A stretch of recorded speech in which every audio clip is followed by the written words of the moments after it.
आज आपण म्हणूया कविता लेख.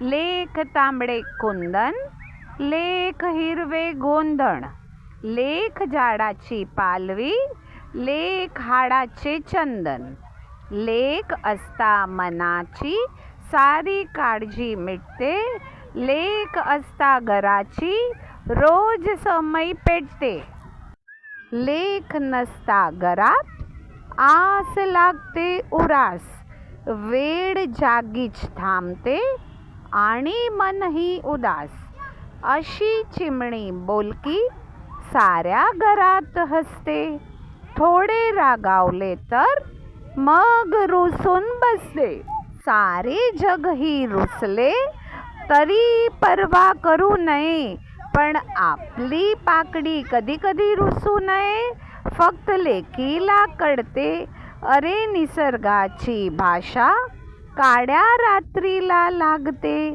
कशी सकाळची आशा. कवयित्री अस्मिता जोगदंड चांदणे.